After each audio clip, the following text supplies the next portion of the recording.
नमस्ते, मैं दीपक कुमार।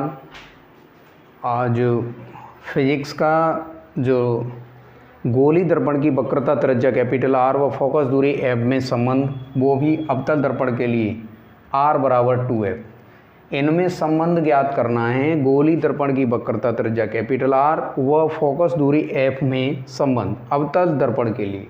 इसके बाद आएगा उत्तल दर्पण के लिए, तो हमें सिद्ध करना है आर बराबर 2f। वो देखिए, आइए कैसे करते हैं।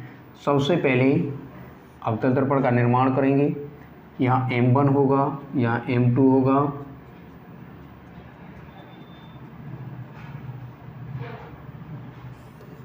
यहाँ p होगा। यहाँ मुख्य अक्ष के ये रेखा पैरेलल चलेगी, इसे a मान लो। पैरेलल चलने के बाद फोकस से निकल जाएगी, और फोकस से निकलने के बाद इसे यहाँ n पॉइंट कह दो, इसे यहाँ b कह दो, और यहाँ से एक डॉट डॉट डॉट यानी बिंदु C से, वक्रता केंद्र C से एक अभिलंब खींच दिया। उसके बाद इसके साथ जो एंगल बनेगा I होगा, इसके साथ एंगल बनेगा वो R होगा, क्योंकि आपतित कर्ण और अभिलंब के साथ जो एंगल बनता है I होता है, और परावर्तित कर्ण NB और अभिलंब CN के साथ जो एंगल बनेगा वो R होगा। इसके करस्पॉन्डिंग यहाँ पे I होगा, क्योंकि एकांतर कोण है। अब देख लेते हैं, लिख देते हैं AN क्या है? आपतित कर्ण, आपतित किरण। अच्छा, उसके बाद में CN क्या है? अविलंब, अविलंब। अच्छा, उसके बाद में NB क्या है? NB है आपकी परावर्तित किरण, परावर्तित किरण। चलो भाई, ये हो गया परावर्तित किरण। अब लिखेंगे परावर्तन के नियम से, परावर्तन के नियम से, परावर्तन के नियम से। परावर्तन के नियम में क्या है? ये होता है कोण I बराबर कोण R, यानी आपतन कोण सदैव परावर्तन कोण के बराबर होता है, यानी आपतन कोण बराबर परावर्तन कोण। ठीक है, आपतन कोण I है, परावर्तन कोण R है। तो देखते हैं कोण I, कोण ANC बराबर R के बराबर में फिर देखेंगे कोण CNB, कोण CNB, इक्वेशन फर्स्ट। अब दूसरा देखते हैं चित्र से, चित्र से फिर देख लो। चित्र से हमें चाहिए क्या? कोण ANC बराबर कोण C, वो NCP, कोण NCP। कोण NCP का मतलब ये हो गया कि यहाँ पे कोण I और कोण R, क्यों? कोण ANC बराबर कोण NCP, कैसे हैं ये? बराबर कोण है। इक्वेशन सेकंड आप लिखेंगे समीकरण 1 व 2 से। चलो इधर देख लेते हैं समीकरण 1 व 2 से।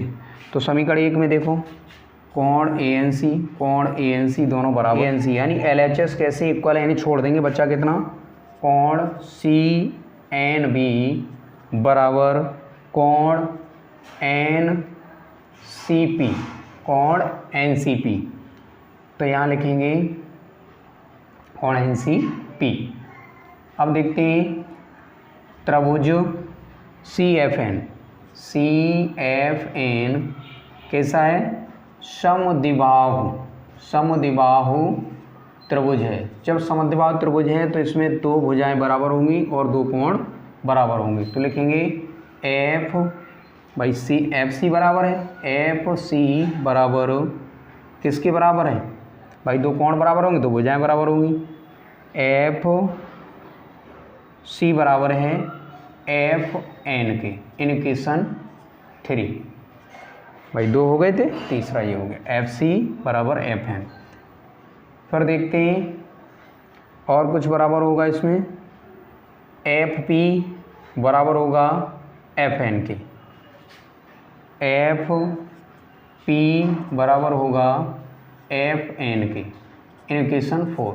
यहाँ देखेंगे जो एन है, जो M1 दर्पण M1 M2 अति सूक्ष्म है, अतः एन है वो P के अति समीपस्थ होगा। क्यों? अति सूक्ष्म है, एन है वो P के कैसा होगा? अति समीप होगा, यानी बिल्कुल इसके पास होगा, इसलिए हम इसको FP कह देंगे। अब समीकरण 3 व 4 से देख लेंगे। समीकरण 3 व 4 में क्या है? FN और FN दोनों में हट जाएगी समीकरण 3 व 4 से। समीकरण 3 व 4 से, तो समीकरण 3 व 4 में FN खत्म, बचा कितना? FC बराबर FP। दोनों पक्षों में या फिर ऐसा कर लो, सही है, दोनों पक्षों में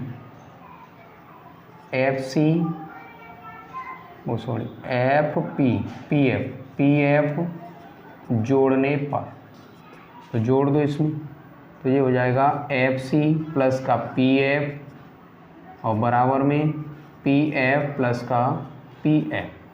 तो ये कितना हो जाएगा? FC और PF बराबर, इस पूरे की जगह PC रख देंगे। क्यों? इनका और इनका पूरे का देखेंगे, PC तक की लंबाई FC और PF, और यहाँ पे हो जाएगा 2PF। तो देखेंगे PC की लंबाई, यहाँ से यहाँ तक की जो लंबाई होगी वो कैपिटल R होगी, और यहाँ से F से P तक की लंबाई होगी वो स्मॉल f होगी। तो PC की लंबाई, PC का मान कितना होगा?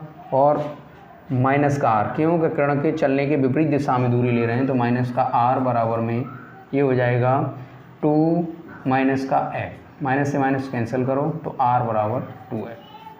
दिस आंसर, यही सिद्ध करना था।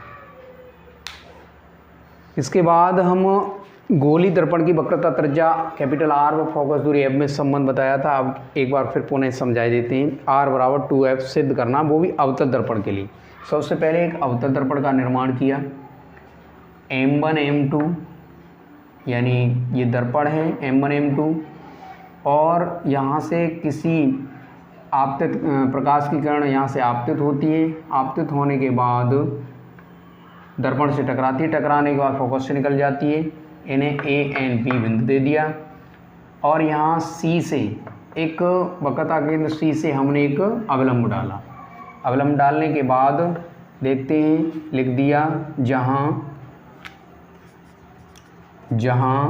AN आपतित कण है, CN अवलंब है, और NB परावर्तित कण है। परावर्तन के नियम जानते हैं, कोण I बराबर कोण R, यानी आपतन कोण बराबर परावर्तन कोण, आपस में सदैव बराबर होते हैं।